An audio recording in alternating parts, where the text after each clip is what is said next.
Lunes 24 de abril. Sufrir en la carne. Sí, Jesús murió por nuestros pecados, y nuestra esperanza de salvación se halla solamente en Él y en su justicia, que nos cubre y nos hace ser considerados justos a los ojos de Dios. Gracias a Jesús, comillas, eres aceptado delante de Dios como si jamás hubieses pecado. Camino a Cristo, página 94. Pero la gracia de Dios no termina solo con un pronunciamiento, una declaración de que nuestros pecados son perdonados. Dios también nos da el poder para vencer nuestros pecados.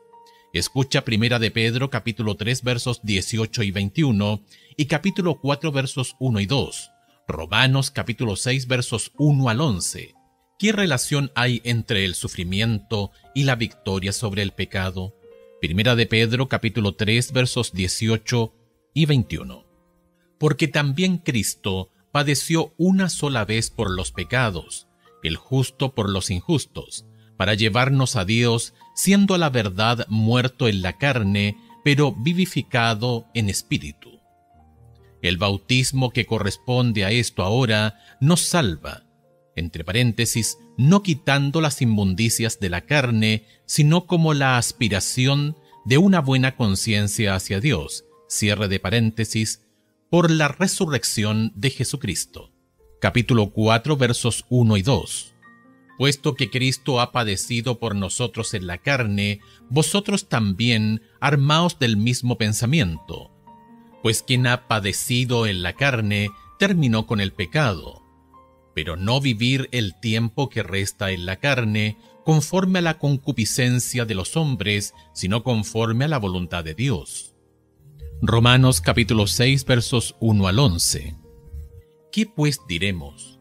¿Perseveraremos en el pecado para que la gracia abunde? En ninguna manera, porque los que hemos muerto al pecado, ¿cómo viviremos aún en él? ¿O no sabéis que todos los que hemos sido bautizados en Cristo Jesús, hemos sido bautizados en su muerte? Porque somos sepultados juntamente con Él para muerte por el bautismo, a fin de que, como Cristo resucitó de los muertos por la gloria del Padre, así también nosotros andemos en vida nueva. Porque si fuimos plantados juntamente con Él en la semejanza de su muerte, así también lo seremos en la de su resurrección, sabiendo esto, que nuestro viejo hombre fue crucificado juntamente con él, para que el cuerpo del pecado sea destruido, a fin de que no sirvamos más al pecado. Porque el que ha muerto ha sido justificado del pecado, y si morimos con Cristo, creemos que también viviremos con él, sabiendo que Cristo, habiendo resucitado de los muertos, ya no muere.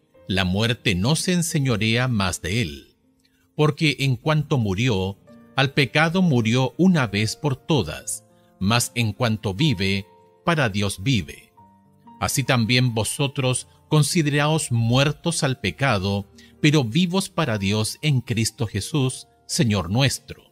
Hay una pequeña palabra griega utilizada en 1 de Pedro capítulo 3 verso 18 que enfatiza la naturaleza de plenitud del sacrificio de Jesús. Es la palabra hapax, que significa, comillas, una vez y para siempre. Pedro utiliza hapax para enfatizar la plenitud de los sufrimientos y la muerte de Jesús por nosotros.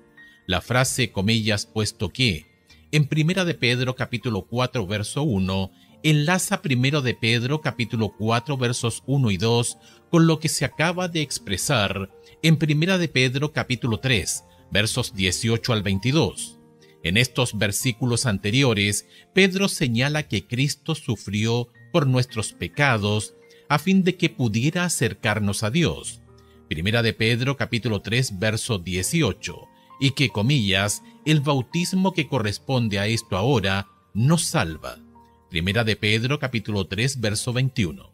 El bautismo entonces es quizás el mejor contexto para entender las siguientes palabras de Pedro, comillas, pues quien ha padecido en la carne terminó con el pecado. 1 de Pedro capítulo 4 verso 1. Por medio del bautismo, El cristiano participa del sufrimiento, la muerte y la resurrección de Jesús. El cristiano ha tomado una decisión de comillas, no vivir el tiempo que resta en la carne conforme a las concupiscencias de los hombres, sino conforme a la voluntad de Dios. Primera de Pedro, capítulo 4, verso 2. Esto se puede lograr solamente por medio de la entrega diaria del yo al Señor y la crucifixión de comillas, la carne con sus pasiones y deseos. Gálatas capítulo 5, verso 24. En Romanos capítulo 6, versos 1 al 11, Pablo dice que en el bautismo los cristianos se unen a Jesús en su muerte y su resurrección. En el bautismo hemos muerto al pecado. Ahora debemos hacer que esa muerte al pecado sea real en nuestra vida. Las palabras de Pablo proveen el secreto de la vida cristiana. Comillas, así también vosotros consideraos muertos al pecado, pero vivos para Dios en Cristo Jesús, Señor nuestro. Romanos capítulo 6, verso 11. ¿Cuándo fue la última vez que tuviste que, comillas, padecer en la carne a fin de luchar contra el pecado? ¿Qué te dice tu respuesta acerca de tu vida cristiana?